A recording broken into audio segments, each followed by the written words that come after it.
শেখ হাসিনা যে নির্দেশনা দিয়েছে যে কোনো শিক্ষার্থীকে যদি এখানে আহত কোনো শিক্ষার্থী আসে তাদেরকে যেন ট্রিটমেন্ট না দেওয়া হয়। স্যার এখানে একটা বিরাট বড় গ্রুপ সাংবাদিক সহ মহিউদ্দিন রনি আর আমার নাম মহিউদ্দিন রনি। ভাই আমি হাসিব বলতেছি ভাই। হাসিব বলো। শিক্ষার্থীরা আসছে বুঝছো, গুলি টুলি খেয়ে সাথে আসছিল।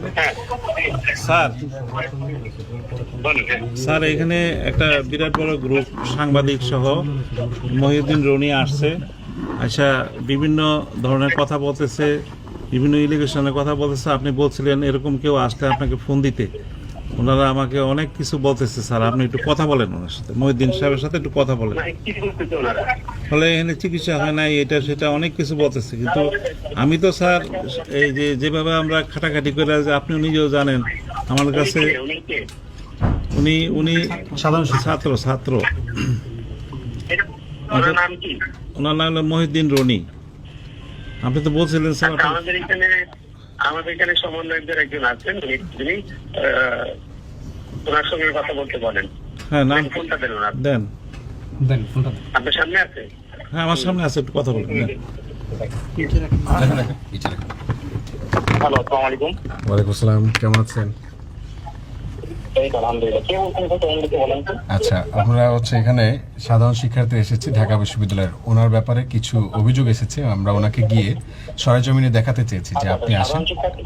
আপনি কোন ডিপার্টমেন্টের, কোন সেশনের, কোন হলের? আপনি একটু বলেন তো আমাকে কাইন্ডলি। আমি থিয়েটার অ্যান্ড পারফরমেন্স স্টাডিজ ডিপার্টমেন্টের 17-18 সেশন শহীদ সার্জন জোহরলাক হলের। আমার নাম মহিউদ্দিন রনি।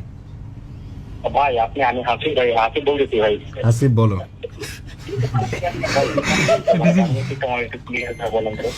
ব্যাপারটা এই যে এখানে যে ব্যক্তি বসে আছে, ফোন আমরা তো ওনার সামনে দাঁড়ায় আছি, এই ব্যক্তির ব্যাপারে অভিযোগ আসছে যে যখন শিক্ষার্থীরা আসছে বুঝছো গুলি টুলি খেয়ে, এই ব্যক্তি শেখ হাসিনার যে নির্দেশনা দিয়েছে যে কোনো শিক্ষার্থীকে যদি এখানে আহত কোনো শিক্ষার্থী আসে তাদেরকে যেন ট্রিটমেন্ট না দেওয়া হয়। হ্যাঁ, এবং সেটা বাস্তবায়ন করার যে মিটিংটা হয়েছে সেই মিটিং এ এই ব্যক্তিও যুক্ত ছিল এবং উনি এইমাত্র এই কথাই বলছেন।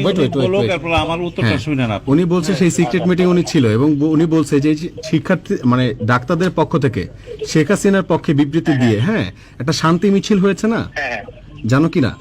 হ্যাঁ, তো সেই দফাদারদের কবর দেয়, সেই দফাদারদের কবর দেওয়ার মধ্যে উনিও একজন। হ্যাঁ, তো সেই জন্য ওনাকে আমরা জিজ্ঞেস করতে এসেছি যে শিক্ষার্থীরা কেন ট্রিটমেন্ট পেল না। এখন উনি আমাদেরকে লিস্ট দেখাচ্ছে যে এই ট্রিটমেন্ট পেয়েছে, এই হচ্ছে, কিন্তু আমরা নিজেরা এসে সবাইকে জিজ্ঞেস করে দেখলাম যে ভাই হচ্ছেটা কি। বলতেছে যে ভাই আমাদেরকে যখন আমরা আসছি আমাদেরকে 3 দিন পর্যন্ত অ্যাডমিটই করে নাই, আবার কেউ বলছে 5 দিন পর্যন্ত আমাদের দেখেই নাই, পাত্তাই দেয় নাই। হ্যাঁ, এইরকম অনেকগুলো অভিযোগ আছে। তো এখন ওনাকে আমরা বলেছি যে ভাই আপনি একটু তাদের কাছে যান, শিক্ষার্থীদের কাছে যান, প্রশ্ন করেন, জানেন, আমরা আপনাকে দেখাই। তো উনি উনি যেতে চাচ্ছে না। উনি সব প্রশ্ন বা সব উত্তর বা সব এলিগেশনকে মিথ্যা বলে প্রমাণ করে দিচ্ছেন, উড়িয়ে দিচ্ছেন, একদম শেখ হাসিনার মতন আর কি। এই আর কি, এটাই বললো। আমি এই পরিচালক ডাক্তার গোলাম মোস্তফা বলছি। আমাকে ওনারা ঘেরাও করে রাখছে।